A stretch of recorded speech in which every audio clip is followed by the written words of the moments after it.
हाय बच्चों। बच्चों हम एक नई वीडियो और लेके आए हैं। इसके अंदर ही कौन सा चैप्टर चल रहा था हमारा? सेंट्रल डिफरेंस वाला चैप्टर। ठीक है, सेंट्रल फॉर्मूला सीख रहे थे जिसमें हमने गोस फॉरवर्ड गोस फॉर बैकवर्ड सिखा दिया है। और अब हम बात करेंगे स्टर्लिंग फॉर्मूला।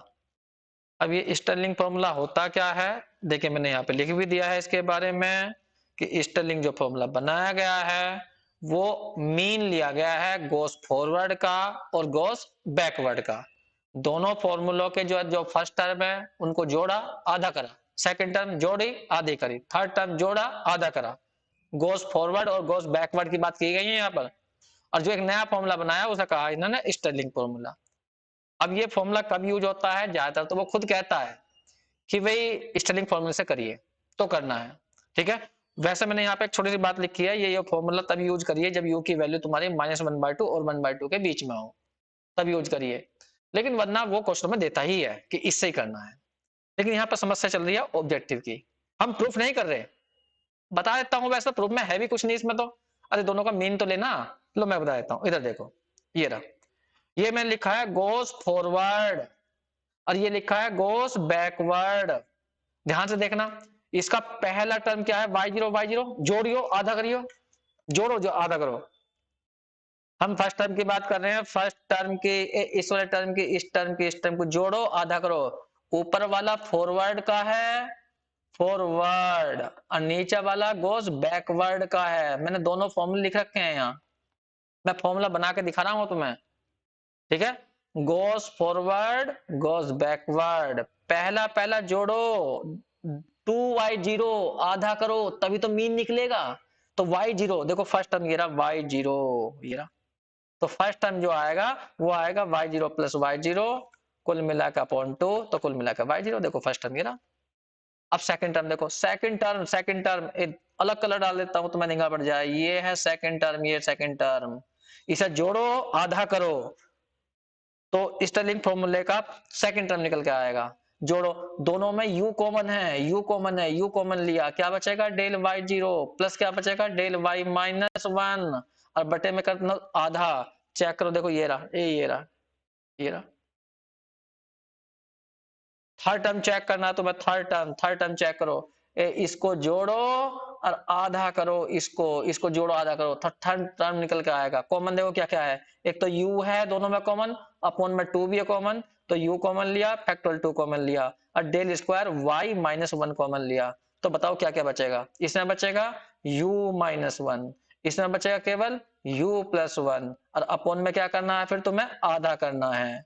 तो 1 सा बन गया 2u, 2u से 2 कट गया तो u बचा, तो u का हो गया स्क्वायर, तो स्क्वायर बाय 2 क्या बन गया? Square by 2 del square y -1। देखो इसको चेक करो और इसको चेक करो, देखो ये आ गया, ये आ गया, ये आ गया। तो ऐसा बनाया गया है ऐसा। तो तुम्हें बनाना नहीं सीखना, बस ध्यान रखना। एक ऑब्जेक्टिव तो इसमें यही बनता है कि बताइए जो स्टर्लिंग फॉर्मूला है वो किस किस का मीन है। तो गॉस फॉरवर्ड का और गॉस बैकवर्ड का। ठीक है, मैंने इसे रटने का एक तरीका बताया है, अब तरीका वो सुन लीजिए वो क्या है। देखिए, याद करो मैंने तुम्हें टेबल बनाने सिखाई हर किसी फॉर्मूले में, दोनों फॉर्मूलों में, कि हाँ भी इस तरह से याद रख लियो इसे। तो वही टेबल मैंने यहाँ बना के दिखा रखी। पहले y0 आता है, ठीक है, तुम ऊपर लिख ली ना, ऊपर y -1 y -2, नीचे को लिख लिया थोड़े से, जो है जो मैं टेबल बना के दिखाता था तो मैं हर हर वीडियो में दिखाई है मैंने। लेकिन जो बच्चे एकदम सीधा इस पे जुड़ गए हैं वो इस पे मत जुड़िए। पहले पहले वाले जो फॉर्मूला टेक्निक बताई है मैंने फॉरवर्ड की और बैकवर्ड की याद करने का शॉर्टकट, तो उस तरह से उन वीडियो को जरूर देखिए पहले। अब यहाँ पे देखो, पहले y0 है, तो यहाँ से स्टार्ट होते हैं हर फॉर्मूले, चाहे फॉरवर्ड का हो या बैकवर्ड का हो। अब जैसा मान लीजिए फॉरवर्ड की बात चल रही है तो एरो नीचे को चलता है, नीचे को, तो नीचे वाला बैकवर्ड के लिए, नीचे वाला बैकवर्ड के लिए ध्यान रखना। नीचे वाला जो एरो है, ओ नहीं सॉरी, फॉरवर्ड के लिए नीचे वाला है, फॉरवर्ड के लिए एरो। ऊपर वाला होता है बैकवर्ड के लिए, ये वाला बैकवर्ड के लिए, ये वाला फॉर्मूला बैक एरो की बात कर रहा हूं मैं। जब बैकवर्ड लगाते हैं तो ऊपर जाते हैं, फिर नीचे आते हैं, फिर ऊपर जाते हैं, फिर नीचे आते हैं। और जबकि फॉरवर्ड में क्या होता है, पहले नीचे जाते हैं, फिर ऊपर जाते हैं, फिर नीचे जाते हैं, फिर ऊपर जाते हैं। मैं कलर डाल दूं, ये वाला फॉरवर्ड, फिर ऊपर गया यहां से फॉरवर्ड, फिर नीचे आया फॉरवर्ड, फिर ऊपर गया फॉरवर्ड। ये ग्रीन जो दिखाया मैंने, ये तुम्हारा दिखाया है फॉरवर्ड के लिए। अब मैं रेड दिखा रहा हूं, रेड वाले में पहले ऊपर जाएंगे, ये बैकवर्ड, फिर नीचे आएंगे ऐसे, फिर ऊपर जाएंगे, फिर नीचे आएंगे, ये फिर यहां से ऊपर जाएगा रेड वाला, और ग्रीन वाला इधर को जाएगा नीचे की ओर यहां से। तो ये वाला फॉर्मूला जो ये वाला फॉरवर्ड के लिए, ये वाला है बैकवर्ड के लिए ये। लेकिन हम बता रहे हैं स्टेलिंग, तो स्टेलिंग में दोनों तरफ को ऐसा चलना है, ऊपर को भी नीचे को भी, क्योंकि फॉरवर्ड और बैकवर्ड का मीन लेना। तो देखो बस एक बार तुम इन्हें इस टेबल को बना लो, इस टेबल से सारा याद हो जाएगा तुम्हें। कैसा? जो फर्स्ट टर्म लिखोगे स्टेलिंग की, तो ये वाले ये टर्म ये टर्म ये टर्म ये टर्म ये टर्म दोनों में कॉमन है, तो y0 जोड़ो आधा करो तो y0 बैठेगा। सेकंड टर्म बनानी है, इन दोनों को जोड़ो और आधा करो तो 1/2 और डेल्टा y माइनस 1 और प्लस डेल्टा y0, ये सेकंड टर्म होगी। थर्ड टर्म ये दोनों में कॉमन होगी, तो दोनों को जोड़ो आधा करो तो यही बचेगी डेल स्क्वायर y माइनस 1। फिर थर्ड इस वाली टर्म में इन दोनों को जोड़ो आधा करो तो 1/2 आएगा डेल क्यूब y माइनस 2 अब प्लस क्या आएगा डेल क्यूब y माइनस 1, ये आ गया। फिर ये दोनों में कॉमन होगी तो ये तो नहीं रहती है, तो तुमने यहां पे देखा जो y0 ये डेल स्क्वायर वाली, ये डेल 4 वाली, ये तो सेम रहती है नुकी नुई। जो इवन पावर वाली हैं, ये बीच में जो पड़ रही हैं ये तो सेम रहती हैं, और जो ऊपर नीचे वाली है इनको जोड़ते हैं आधा कर देते हैं, जोड़ते हैं आधा कर देते हैं। बस स्टेलिंग में यही तुमसे ऑब्जेक्टिव पूछे जाएंगे। बताइए फर्स्ट टर्म में क्या होगा? तो फर्स्ट टर्म के अंदर y0 आएगा, लेकिन कोफिशिएंट कितना आएगा? अब कोफिशिएंट तुम्हें या तो बैकवर्ड का फॉरवर्ड का याद होंगे तुम्हें, उनको जोड़ के आधा कर नहीं, उनको जो हाँ उनको तो ध्यान रख लेना, या वरना तुम्हें मैंने यहाँ पे लिखवा दिया कोफिशिएंट, इन्हें रट घेरना। स्टेलिंग में पहले बनाना है, फिर u आना है, फिर u स्क्वायर अपन फैक्टोरियल 2 आना है, फिर u इंटू यू ये आना है, फिर ये आना है, इसे रट घेरना। वरना दोनों के कोफिशिएंट याद होंगे तुम्हें, फॉरवर्ड के और बैकवर्ड के, उनको जोड़ के आधा कर लेना, वो मर्जी है तुम्हारी। अब यहाँ ध्यान देना, बस 1 मिनट के लिए ध्यान दो। तो फॉर्मूला क्या बनेगा यहां से देखो, ये तो y0 इंटू में कोफिशिएंट 1 है, तो पहली टर्म आएगी 1 इंटू y0। सेकंड टर्म क्या आएगी? यहाँ पे कोफिशिएंट लिखे हुए हैं u, और इंटू में आएगा 1/2 और डेल y माइनस 1 और प्लस के डेल y0 आएगा। फिर थर्ड टर्म में क्या आएगा? कोफिशिएंट ऊपर वाला आएगा कितना, u स्क्वायर अपॉन फैक्टोरियल 2 और इंटू में आ जाएगा ये डेल स्क्वायर y माइनस 1। फिर थर्ड टर्म में क्या आएगा? कोफिशिएंट तो ये आएगा u into you square minus 1 upon factorial 3 और इंटू में आ जाएगा तुम्हारा 1/2 और इंटू में कितना है डेल क्यूब y माइनस 2 और प्लस के डेल क्यूब y माइनस 1। बस इस तरह से फॉर्मूला तैयार हो गया। ये यहां आ जाएगा y a plus u H. तो ऐसा रटना नहीं है तुम्हें, बस तुम इस टेबल को याद रख लो, इस टेबल को बना दो एरो करके, अब उसके आधार पर तुम फर्स्ट टर्म सेकंड टर्म सारे बता सकते हो। तो क्योंकि तुम्हें कोफिशिएंट भी पता होंगे और तुम ये जो डेल वाले संग हैं ये सारे यहां से बना लोगे। तो बस मल्टीप्लाई तो करनी है, इसकी इसमें जो इन दोनों का आएगा वो इसकी इसमें, इसकी इसमें, बस ये करना। तो ऐसा तुम्हें याद करने में सुविधा हो जाएगी, बस तुम्हें ये याद रखनी, बस टेबल सी यहाँ पर कोफिशिएंट पता होंगे इसलिए। तो मैंने तुम्हें तीनों फॉर्मूला में ये चीज बताई, एक टेबल सी बताई है, ये एरो बताए हैं और ऊपर कोफिशिएंट बताए हैं। बस ये अंतर था, उनमें नीचे लिखे मैंने कोफिशिएंट, यहाँ ऊपर लिख दिए हैं, तो कोफिशिएंट तो कहीं लिख लो, सही है। अगर कोफिशिएंट फिर भी तुम्हें मान लीजिए ये किस तरह भूल जाओ, ये भूल जाओ, तो एक बार को याद करो, गोस बैकवर्ड में फॉरवर्ड में क्या बताए थे मैंने, पहला यू बना हुआ है फिर यू आएगा, बैकवर्ड में घटेंगे तो यू माइनस 1 आएगा, यू इंटू यू माइनस 1, फिर बढ़ेगा तो यू प्लस 1 बताया होगा, यू बताया होगा, यू माइनस 1 बताया होगा, फिर उसके बाद में फिर घटेगा, ये तो फॉरवर्ड में बताए होंगे मैंने। और बैकवर्ड में क्या बताया होगा, पहले बनाया होगा फिर यू आया होगा, इसमें पहले बढ़ता है u प्लस 1 इंटू में u, फिर घटेगा तो u प्लस 1 इंटू में u माइनस 1 बताया होगा मैंने। फिर बताया होगा मैंने यहाँ फैक्टोरियल 0 डालना, इसके नीचे फैक्टोरियल 1 डालना, फिर फैक्टोरियल 2 डालना, यहाँ फैक्टोरियल 2 डालने को कहा होगा, इसमें फैक्टोरियल 2, इसमें फैक्टोरियल 3, इसमें फैक्टोरियल 4।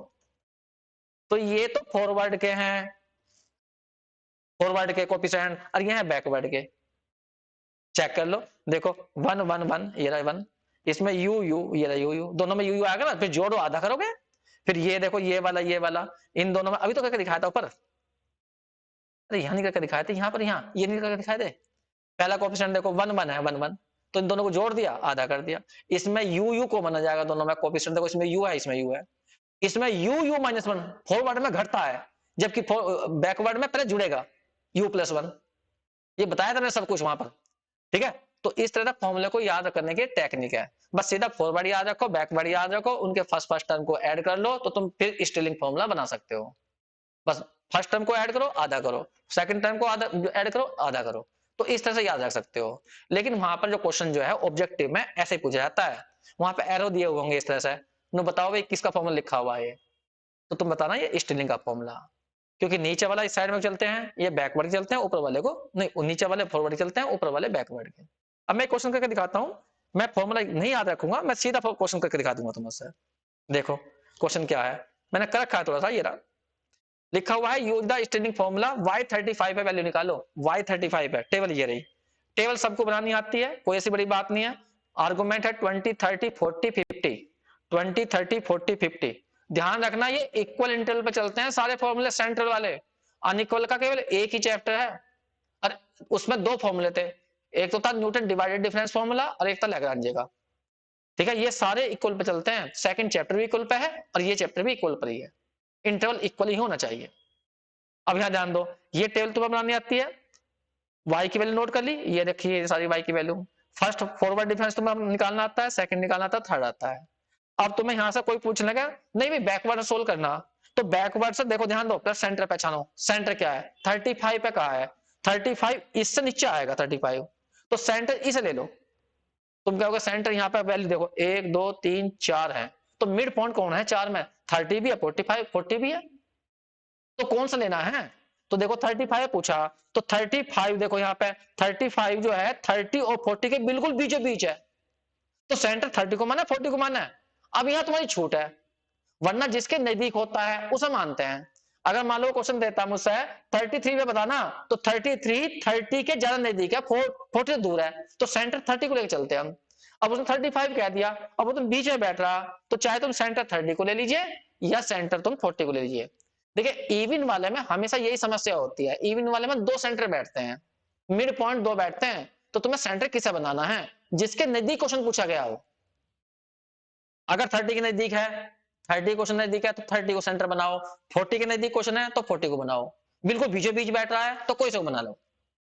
तो हम मान लीजिए यहाँ पे 35 यहाँ पर आ, तो हम ठाका इसे बना लेते हैं सेंटर, ये ही हमारा ए है, यही हमारा सेंटर है, यही हमारा ए है, बस इसके सामने जो होता है वो y0 होता है, ऊपर को y की वैल्यू घटती है, बताई थी मैंने, नीचे को बढ़ती है, y1 और ये y2, बस। अब ये हमारा फर्स्ट फॉरवर्ड है, लेकिन किस वैल्यू पर होगा, जो यहां से स्टार्ट करो माइनस पर, ये किस पर होगा y0 पर, ये किस पर होगा y1 पर। इसको देखो, ये डेल स्क्वायर की वैल्यू है, लेकिन किस पर, -1 आर्गुमेंट पर, ये किस पर है डेल स्क्वायर y0 पर, ये किस पर आएगी डेल क्यूब आएगी, लेकिन किस पर आएगी y-1 पर। बस अब तुम्हें एरो लगाने, सुनो ध्यान से, अगर तुम्हें ये क्वेश्चन जो है बैकवर्ड से करना है, तो सेंटर से यहां से y0 से ऊपर को जाना ऐसे, फिर यहां से नीचे आना इस पर, फिर यहां से ऊपर जाना तो ऊपर ले जाएगा ऐसे। ये थोड़ा बीच में लिखेगा सेंटर में, थोड़ा सा गलती सी हो गई हल्की सी, ऊपर नीचे हो गए ना सारे हैं, तो सेंटर में तो यहां जाएंगे ना इस पे, ये यहां जाएगा तो यहां सही आ जाएगा ना, ये बाहर जाएगा, और यहां से बैक फॉरवर्ड की बात करें तो यहां से यहां जाएंगे, एरो लगाने में गड़बड़ हो गई, फिर यहां से यहां जाएंगे ऊपर, ये रहा, फिर यहां से यहां आएंगे, अच्छा इसको ऊपर नहीं आना है कोई भी नंबर, ये ऐसे चलेंगे ऐसे इस तरह से। फिर सुन लो, गोस फॉरवर्ड में हमेशा नीचे चलते हैं, जैसे सही से लिखना है सेंटर के में, तो नीचे को आएंगे, फिर ऊपर जाएंगे, फिर नीचे आएंगे, तो सेंटर जब फॉरवर्ड का यूज करेंगे इसका इसका इसका इसका यूज करेंगे, और जब बैकवर्ड करेंगे तो ऊपर चलेंगे, यहां से ऊपर जाएंगे, फिर नीचे आएंगे, फिर ऊपर जाएंगे, लेकिन ऊपर कुछ है नहीं तो आगे यूज नहीं होगा, तो फॉरवर्ड में 1 2 3 टर्म यूज होंगी, और बैकवर्ड में 1 2 3 4 टर्म यूज होंगी। ठीक है, मैं फिर भी एरो बदल देता हूं, ये ऊपर वाला ये ग्रीन वाला, ये ग्रीन वाला, ये ग्रीन वाला, बस यहां से ऊपर जाएगा ग्रीन वाला, तो ग्रीन वाला तो ये बैकवर्ड के लिए है, और फॉरवर्ड के लिए रेड वाला नीचे वाला। बस जी, अब हम यहाँ पे लगाने जा रहे हैं स्टिलिंग फॉर्मूला, ना तो बैकवर्ड से करना हमें ना स्टिलिंग से, तो जो ये ऊपर लिखे हुए हैं इनका तो यूज करना ही पड़ेगा। चलो अब ध्यान दो, देखिए पहले तो कोफिशिएंट याद रखो हमेशा, कोफिशिएंट तो ये होते हैं, मैंने लिख दिया यहाँ पर, 1 होगा पहले वाले में, 2 से में u, फिर ये होगा। अब वैसे कितने बढ़ेंगे डेल्टा वाले टर्म, यहाँ सुनो, ये y0 दोनों में आएगा, दोनों में y0, बैकवर्ड में फॉरवर्ड में भी, तो y0 का जोड़ते हैं आधा करते हैं, तो y0 ही रहेगा, तो यहाँ y0 ही बनेगा। इस वाले में कौन सा आएगा, ऊपर वाले में है डेल वाई माइनस वन, इसमें है डेल वाई जीरो, तो इन दोनों को जोड़ना है, ये रहा डेल वाई जीरो और उसका आधा करना है। मैं तो फिलहाल लिख के दिखा रहा हूं, फॉर्मूला इससे बन जाए यहीं से देख के ही। फिर यहाँ पे देखो ये दोनों में आया होगा, फॉरवर्ड में भी और बैकवर्ड में भी, क्योंकि एरो दोनों जा रहे हैं इस के ऊपर, वो तो इसका जोड़ो आधा करो तो यही रहेगा, कितना रहेगा, del square y minus one. ये इसके लिए है, ये इसके लिए है, ये इसके लिए है, ये अगले वाले के लिए है, ये इसके लिए। इसमें अब इसमें ऊपर की टर्म नहीं आ रही, इसमें नहीं आ रही, ये आ रही है, तो हम इसका यूज नहीं करेंगे, क्योंकि दोनों में जोड़ना और आधा करना पड़ता है, तो ऊपर वाला नहीं मिला तो इस टर्म को छोड़ देंगे, इसको यूज नहीं करेंगे, बस फॉर्मूला यहां तक बनेगा। लेकिन फॉर्मूला लिख के दिखा देता हूं एक बार, फॉर्मूला क्या बना, y a plus u h equal to, देखो वाई जीरो कोपिसेंट कितना है 1, इंटू में 1 डाल दिया, फिर यहाँ पे देखो 1/2 है delta y minus one plus के डेल वाई जीरो, इंटू में कितना आएगा यू आएगा, ये रहा, फिर प्लस क्या आएगा, फिर कितना है del square y minus one है, इंटू में कोपिसेंट कितना आएगा यू स्क्वायर अपॉन फैक्टोरियल 2 आएगा, बस आगे नहीं लिखेंगे, इसको नहीं लिखने के क्योंकि इसमें ऊपर की टर्म एब्सेंट है। बस जी ये बन गया हमारा स्टेलिंग फॉर्मूला, बना के दिखाया है, लेकिन सीधा कैलकुलेशन कर सकते हो तुम, बस तुम्हें पहले तो u पता होना चाहिए, तो u देखो कैसे निकलेगा, x की वैल्यू कितनी थी, कितने पे कैलकुलेट करवा रहा था वो 35 पर, तो x की वैल्यू 35 है, फर्स्ट आर्गुमेंट कितना है, फर्स्ट नहीं मिड आर्गुमेंट, मिड लिया ना 30, सेंटर ये रहा, h कितना है, h साफ दिखाई दे रहा है 10 का अंतर है यहाँ पर, तो 10 ले लो, तो u कितना बैठेगा, u बराबर होता है x माइनस ए अपॉन एच, तो x की वैल्यू कितनी है 35 है, और a कितना है तुम्हारा 30 है, और अपॉन में कितना जाएगा 10, कुल मिलाकर 1/2 बैठ जाएगा, बस इस फॉर्मूला भर दो आंसर, यहां भरते हैं वाई जीरो की वैल्यू, ऊपर से देख देख कर भर दो, मैंने तो वैसे ही फॉर्मूला लिख दिया बेमतलब का, फॉर्मूला लिखने की जरूरत नहीं होती। बताइए कितनी वैल्यू आई थी, ये रही 439, तो यहाँ पे लिख दिया हमने 439 इंटू में 1, फिर 1/2, इन दोनों की वैल्यू देखो यहाँ पे कितनी कितनी आई थी इस टेबल में, ये डेल्टा वाई माइनस वन की वैल्यू तो माइनस के 73 थी, माइनस के 73, और डेल्टा वाई जीरो की वैल्यू थी माइनस के 93, इंटू यू की वैल्यू आई है 1/2, ये रही, फिर यहाँ पे देखो delta square y minus one की वैल्यू माइनस के 20, तो माइनस के 20 आ गया, इंटू में यू स्क्वायर की वैल्यू 1/2 है, तो 1 अपॉन फैक्टोरियल 2 इंटू में आ गया 1/4, बस जैसा कैलकुलेट कर लीजिए यही आंसर हो जाएगा। अभी मैं एक वीडियो के अंदर ना तीनों पे एक एक क्वेश्चन फिर करवा दूंगा दोबारा, अभी तो फिलहाल मैं इनको बस ऑब्जेक्टिव के हिसाब से करवा रहा हूँ, बाद में करूंगा और क्वेश्चन जो है, यहाँ पर ऐसा कैलकुलेट करो, देखो कितना बैठ रहा है, ये तो हो गया 49493,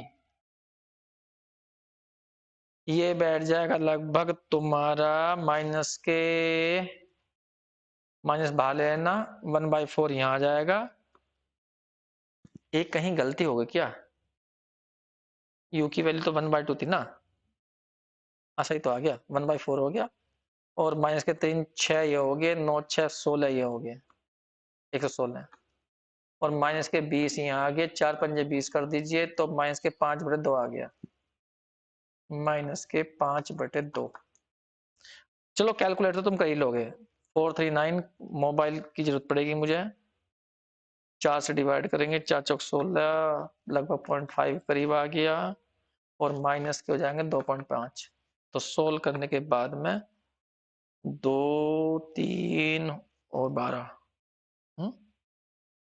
9 है ना, 10 यहाँ हो गए,